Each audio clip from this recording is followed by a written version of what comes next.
ನಮಸ್ತೆ ಎಲ್ಲರಿಗೂ ನಮ್ಮ ಚಾನಲ್ಗೆ ಸ್ವಾಗತ. ಇವತ್ತು ಬೆಂಡೆಕಾಯಿ ಚಟ್ನಿ ಮಾಡೋದು ಹೇಗೆ ಅಂತ ತೋರಿಸ್ಕೊಡ್ತಾ ಇದ್ದೀನಿ.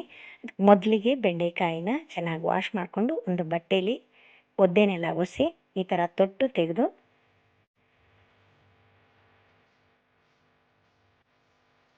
ಈ ಥರ ಸೈಜಲ್ಲಿ ಕಟ್ ಮಾಡ್ಕೋಬೇಕು. ಈ ಚಟ್ನಿನ ಬಿಸಿ ಅನ್ನದ ಜೊತೆ ತುಪ್ಪ ಹಾಕಿ ಕಲಿಸ್ಕೊಂಡು ಊಟ ಮಾಡೋದು ತುಂಬ ಚೆನ್ನಾಗಿರುತ್ತೆ. ಮೊದಲಿಗೆ ಬಾಣಲೆಯಲ್ಲಿ 5 ಟೀ ಸ್ಪೂನಷ್ಟು ಎಣ್ಣೆ ಹಾಕಿ ಮೀಡಿಯಮ್ ಫ್ಲೇಮಲ್ಲಿ ಇಟ್ಕೊಂಡು ಬೆಂಡೆಕಾಯಿ ಹಾಕಿ ಚೆನ್ನಾಗಿ ಫ್ರೈ ಮಾಡ್ಕೋಬೇಕು.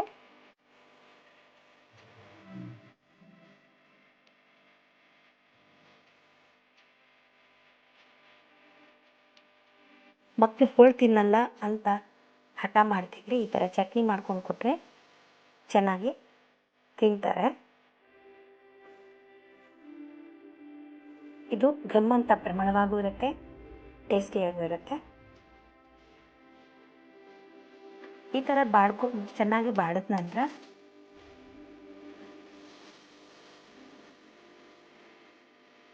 ಸ್ವಲ್ಪ ಕಪ್ಪಗಾಗೋವರೆಗೂ ಸಣ್ಣ ಉರಿಲಿ ಈ ಥರ ಮಾಡ್ಕೋಬೇಕಾಗುತ್ತೆ. ರುಚಿಗೆ ತಕ್ಕಷ್ಟು ಉಪ್ಪು ಹಾಕ್ಕೊಂಡು ಮತ್ತೊಂದು ಸ್ವಲ್ಪ ಈ ಥರ ಮಿಕ್ಸ್ ಮಾಡಿಕೊಂಡು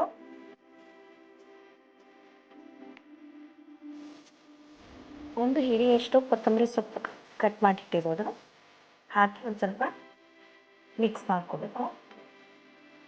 ಸ್ವಲ್ಪ ಈ ಥರ ಫ್ರೈ ಮಾಡಿದಾಗ ಘಮ್ ಅಂತ ಪರಿಮಳ ಬರುತ್ತೆ.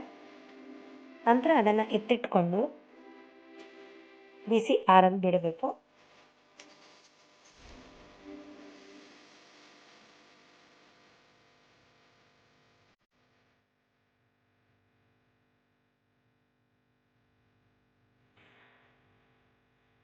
ಬೆಳ್ಳುಳ್ಳಿ 5ರಿಂದ 6, 4ರಿಂದ 5 ಹಸಿಮೆಣಸಿನ್ಕಾಯಿ, ಸ್ವಲ್ಪ ಹುಣಸೆಹಣ್ಣು ಹಾಕಿ ಚೆನ್ನಾಗಿ ಡ್ರೈ ರೋಸ್ಟ್ ಮಾಡ್ಕೋಬೇಕು.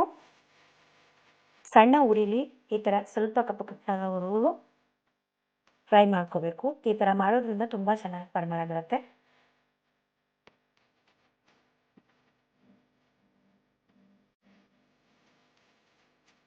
ನಂತರ ಇದನ್ನು ಬಿಸಿ ಆರಲ್ಬಿಟ್ಟು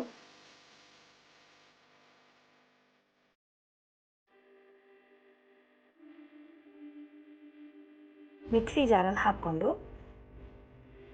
ನೀರು ಆ್ಯಡ್ ಮಾಡದೆ ನುಣ್ಣಗೆ ರುಬ್ಕೋಬೇಕು. ನಂತರ ಒಗ್ಗರಣೆ ಕೊಟ್ಟರೆ ಬೆಂಡೆಕಾಯಿ ಚಟ್ನಿ ರೆಡಿ ಟು ಸರ್ವ್. ರುಚಿಕರವಾದ ಬೆಂಡೆಕಾಯಿ ಸ್ಪೈಸಿ ಚಟ್ನಿ. ನೀವಿನ್ನೂ ನಮ್ಮ ಚಾನಲ್ ಸಬ್ಸ್ಕ್ರೈಬ್ ಮಾಡಿಲ್ಲ ಅಂದರೆ ಪ್ಲೀಸ್ ಸಬ್ಸ್ಕ್ರೈಬ್ ಮಾಡಿ, ಶೇರ್ ಮಾಡಿ, ಕಮೆಂಟ್ ಬಾಕ್ಸಲ್ಲಿ ನಿಮ್ಮ ಅನಿಸಿಕೆ ಅಭಿಪ್ರಾಯಗಳನ್ನು ತಿಳಿಸಿ. Thank you for watching.